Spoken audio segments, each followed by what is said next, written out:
And now, from the CFTK-TV studios, this is Open Connection with your host, Robert Pictou.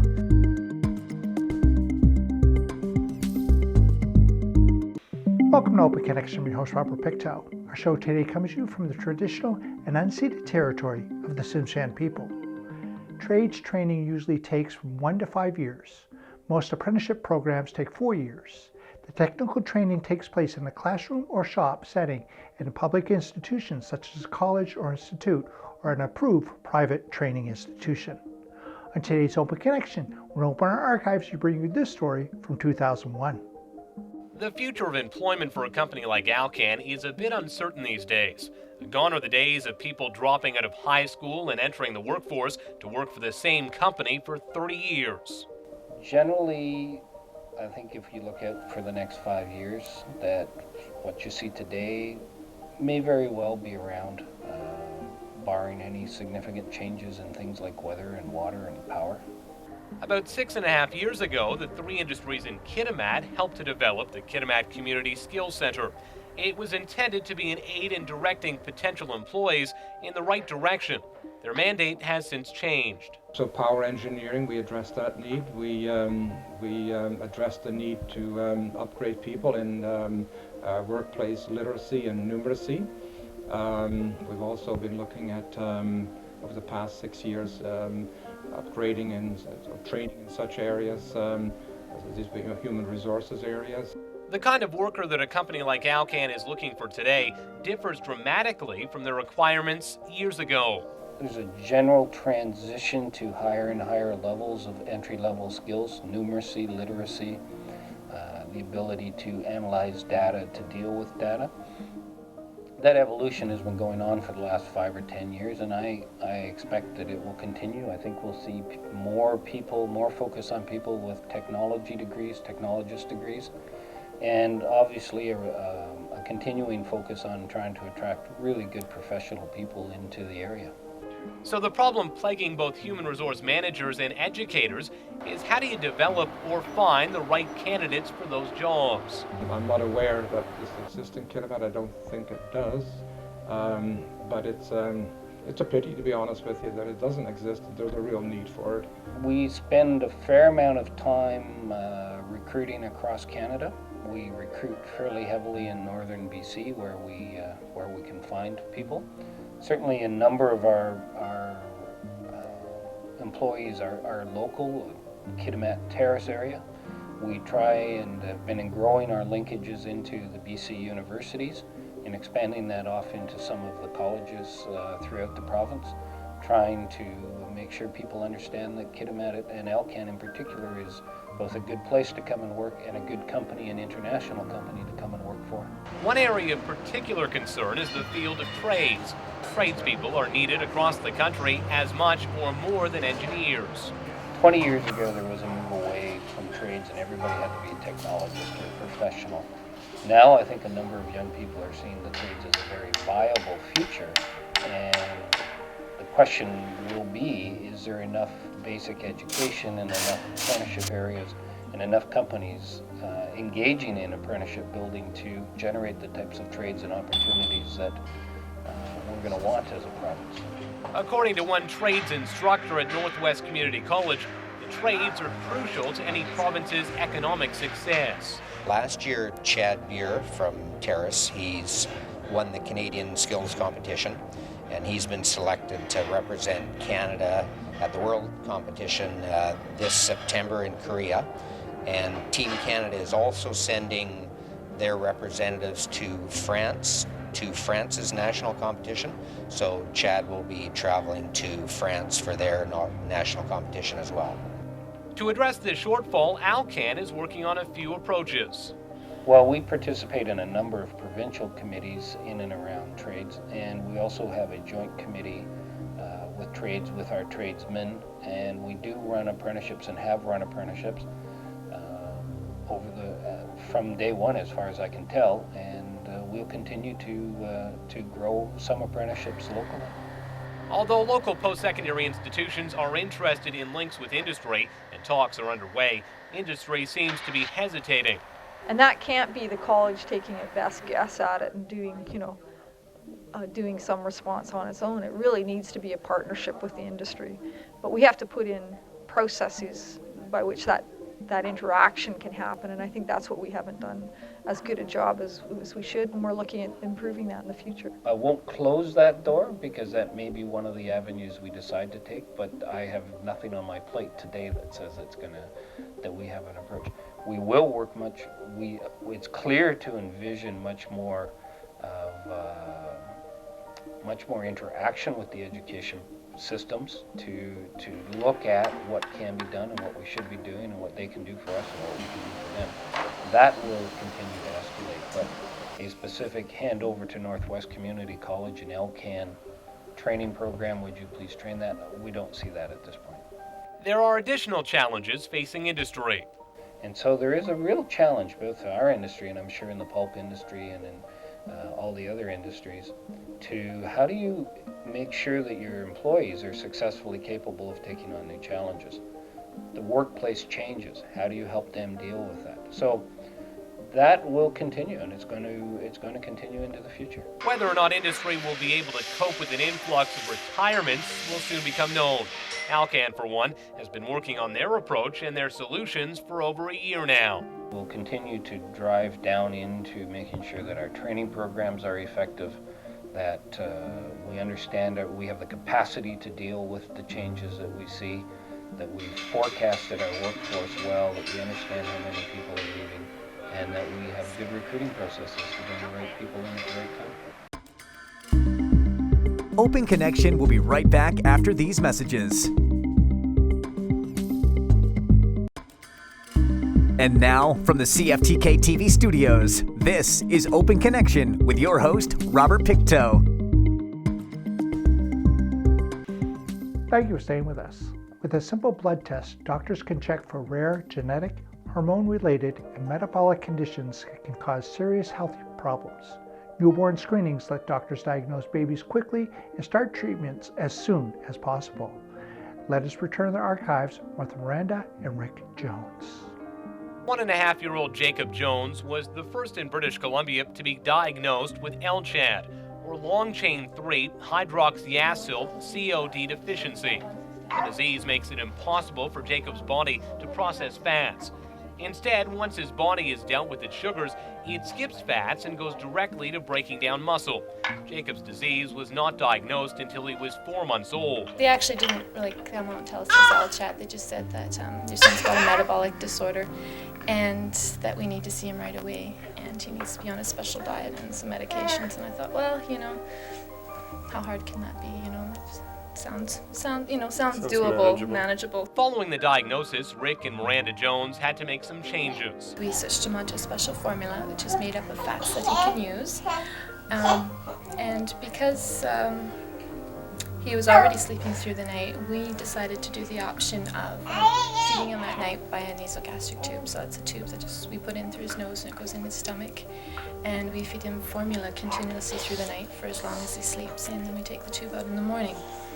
So far that's worked really well for us. It's given us good control of his blood sugar, and he can sleep 12 hours and without having to get up during the night to have another bottle or 2 bottles, however long it would be. Because of his disease, Jacob must eat every 4 hours, even during the night. Within his special diet, Jacob's fatty intake is the equivalent to a couple of slices of bread each day. Still, his parents say he's able to cope. It's a lot of work managing his diet and making sure that he gets his medications on time and dealing with the stress of him getting sick. But for him, it's just, he doesn't know any different. When we go to bed, he thinks going to bed, part of the routine is to put your pajamas on and have a tube shoved down your nose.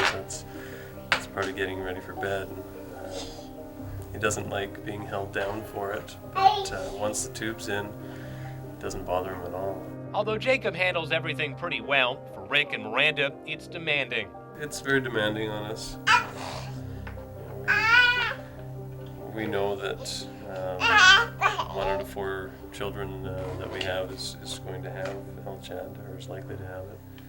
So for now, he's our only one, and can't imagine having more than one and managing it at the same time. To be treated, Jacob and his parents must fly to Vancouver every 5 to 6 weeks and occasionally to Oregon to see a specialist. They just basically look at him, they do some blood work. We also go for blood work here every month. We were going every 1 or 2 weeks, but yeah, everything's stabilized a bit now, so they're a bit more happy to let him go a bit longer. And we also go down to Oregon, Portland, Oregon. This last year we go twice, and then we go yearly for 5 years. He's enrolled in an eye study for kids with LCHAD. In Oregon, Jacob is involved in a study with about 10 other LCHAD sufferers looking at their central vision. LCHAD sufferers have a low essential fatty acid called DHA, which affects central vision. So far, that's not been a problem for Jacob. So far, Jacob's vision is fine. They said there was some really early degeneration of the retina. But they normally don't look at a 6-month-old or a year-old baby's eyes anyways. So hopefully, once he's been started on this medication, that we won't have to deal with the loss of vision. All the traveling and treatments are expensive, but the Jones say it could be worse. For the most part, we've been really lucky to get grants through Children's Hospital. They supply us with most of his medications and special formulas and that sort of thing. They ship them up to us on a regular basis. But some of the travel costs down to the States, those aren't covered at all. So we're going through the process of trying to claim that through our Medicare system. But it's in a bit of a battle. To help out, a group of Kitimat residents are planning a fundraising dance on March 31st. Miranda's brother works at Overweighties, and the staff there have been collecting donations amongst themselves since Christmas. It's very, very heartwarming. There's no explanation to the way I feel when I see this coming from the staff members that I work with and the community that surrounds me. I only wish there was a word that I could tell people how thankful I really am for what it's been doing for our family. Open Connection will be right back after these messages. And now, from the CFTK-TV studios, this is Open Connection with your host, Robert Pictou. Welcome back to Open Connection. More than 1,700 gene banks hold collections of food crops for safekeeping. Yet many of these are vulnerable, exposed to not only natural disasters and war, but also avoidable disasters such as lack of funding or poor management. Let us return to the archive to discover how Lisa Thompson is ensuring local variety of seeds are kept safe. This is what we usually think of when we refer to preserving our heritage, old houses and farm equipment. But this isn't what these people are here for. It's the second annual Seedy Saturday in Terrace, and everyone here is interested in preserving local varieties of seeds, ones that you can't find at any ordinary garden store, like Newfoundland Blues, Haidas, Warbas, and Norlands. Some of these varieties date back to the late 1800s, and everyone here believes these bits of heritage should be kept alive. Well, I've got some zucchini here called Rondinise. They were grown in France. They're a 19th century heirloom. I got a picture of them here. They're a round zucchini. They taste pretty good for zucchini, and they're very prolific. And it's actually pretty easy to start and save your own zucchini seeds. You just have to keep the varieties pure by pollinating them yourself and harvest the seeds. So it's pretty easy to do, and they're a little bit different. I've got some Linaria seed here, which is a pretty common biennial. I've also got some seeds here called Kovo, and somebody gave these to me for a trade. They're from Zimbabwe, and they're an edible green. I haven't grown them yet, so I'll be interested to see. I've got some Newfie blue potatoes. They're blue all the way through, and I found them really productive, and they taste great. They're a good roaster, but I don't have any of the Haidas left. Just one little guy, because everybody wanted those Haida potatoes. So. Well, I'm interested in organic farming, etc.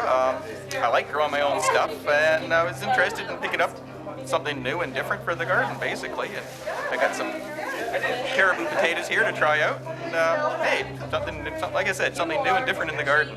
Also, it's tough nowadays. There's no co-op in town. Where else going to go to get good advice on how to grow things, you know?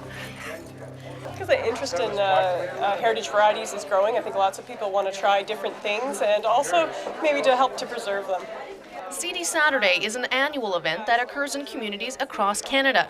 Home gardeners, seed savers, and plant collectors come together to buy and exchange seeds that promote biodiversity and conservation. In other words, they want to preserve as many local varieties of vegetables, fruit, flowers, grains, and herbs as possible. There are even some varieties that have been grown in the Northwest for over 100 years. We're pretty lucky here because we do have a lot of interesting varieties. There's this strawberry, which was developed in Terrace, I think by the Marchot brothers who used to live on Queensway. So it's kind of unique to the area, and it's a heritage variety. It's over 90 years old. There's also a Skeena strawberry, or a Skeena raspberry, and I'm not sure exactly where it was developed, but I know it's been grown in the Kirby family for nearly 100 years. So that's another unique variety that we have, and it does really well. I have it in my own backyard, and it's a great raspberry. So we also have a lot of heritage fruit trees because I believe the area here was initially a fruit growing area, and the Canadian government really wanted people to grow fruit trees. So we have all these unique heritage varieties that you just can't find elsewhere, and they're right in our own backyard. So I hope people will recognize that and also preserve them. Many here are also concerned about genetically modified foods. They say not only are there many questions about how they're enhanced or changed, but also the effect consuming altered vegetation has on people. So, does a seed exchange like this one address those issues? I think it does, although you don't have to have a concern about genetically modified foods to want to grow open-pollinated heritage varieties, but it's one way to guarantee that there are non-GM foods out there. The seed exchange is also intriguing to collectors of certain types of plants. Brenda Ramsey is a native plant collector, and she came here to find varieties of native plants to add to her collection. And she's brushing up on her knowledge of other plants as well. Then this is the ever-popular Clematis tangutica, which is the yellow umbrella-type clematis, easy to grow here in Terrace, will take any northern exposure, it'll live through frost, and the key to these is in the spring, you cut it down to 1/3. So there's 3 types of clematis, and this particular one you cut down to 1/3. And that's Clematis tangutica. Thompson says she's very happy with this year's turnout and hopes to continue the tradition for many years to come. A lot of people came, not everyone had seeds, but I think a lot of people came with the idea that they're going to learn how to preserve their own seeds and how to keep the varieties pure. We had somebody coming from Salt Spring Island, and he did a demonstration that just kept going. People kept asking questions, so he did a big talk on how to save your own seeds. I had information on it, and I think people are talking, and that's really what it's all about. Thompson says it's not just a seed sale and exchange, it's a lesson in diversity. Open Connection will be right back after these messages. And now, from the CFTK-TV studios, this is Open Connection with your host, Robert Pictou. The company town of Kemano was originally built in the 1950s and was home to a thriving small community featuring a guest house, a shop which sold everything from candy to guns to socks and hats, a golf course, curling rink, bowling alley, and a church. When the power station was automated, the town eventually closed its doors as a community in 2000. In this final segment of Open Connection, let us return to the archives to see how Kemano is helping firefighters. When Alcan and the Kitimat Fire Department decided to use the vacated Kemano community as a practice facility for firefighters, they never imagined the response they'd receive. After a very successful fall session, project coordinators were bombarded with requests. We received an overwhelming response to it, and we had approximately 1,200 spaces requested for the spring. We're only capable of accommodating 450 of those people. So it has been kind of challenging to weed through all those registrations and try and accommodate as many departments as possible. To make the exercises more realistic, the initiative is asking the public to donate household materials. We're asking for everything. If they take a look around their home and see basically what they have for furnishings in their homes, that's what we're looking for. We're looking for not only major furnishings such as living room and bedroom furnishings, but also lamps, stereo equipment, old TVs, bookcases, right up to wall decorations such as pictures and posters, that kind of thing. Teresa James is the coordinator of the project. She says they need to furnish over 30 homes. Well, we have 37 houses, and I've compiled a list, and we're looking anywhere from 37 to 50 living room sets. And the list varies. We're not going to turn anything away. We are keeping an inventory at each of the locations, Banstra, Moving and Storage in Kitimat, and the Terrace Fire Hall and the Thornhill Fire Hall. And through that, we'll be able to have an idea of exactly what we're collecting and where we stand. Each home will be used for 7 to 15 exercises, according to Kitimat Fire Chief Leon Brown. It will depend on how successful the fires are put out. We've got up to 10 so far. Per house. A lot of times what happens is the fire will get away and it'll take a couple of rooms, so obviously we can't use the rooms that are burnt. But what we do is try to maximize the number of burns that we get in a structure. Without a doubt, the Kemano Public Safety Initiative is unique among fire training projects across the country. I'm not aware of any other program that's in North America that's like this. This was just an opportunity that was too good to pass up. By incorporating those donations into the homes, the firefighters will have to react to situations they'll face in their day-to-day operations. The only way to really be successful at it is to actually experience all of the aspects of the training. If anybody's tried to drive a car from a book, I'm sure they'll understand what we're talking about. The Kemano Public Safety Initiative will take just about anything from furniture to appliances to paintings and posters. Donations can be dropped off at the Banstra Moving and Storage in Kitimat, the Terrace Fire Hall, and the Thornhill Fire Hall. And if helping to train firefighters wasn't enough, there's a draw for those who donate of 2 trips for 2 to Vancouver, including 2 nights accommodation. People from across the Northwest came to celebrate the first canoe made by the Gitwansil community in more than 70 years. The making of the canoe not only helped teach younger children the arts of the elders, but it also served to boost morale in the small community. Squamish First Nation member Maurice Nahani attended the unveiling ceremony and extended an invitation for the community to sail to Vancouver for an annual First Nations celebration.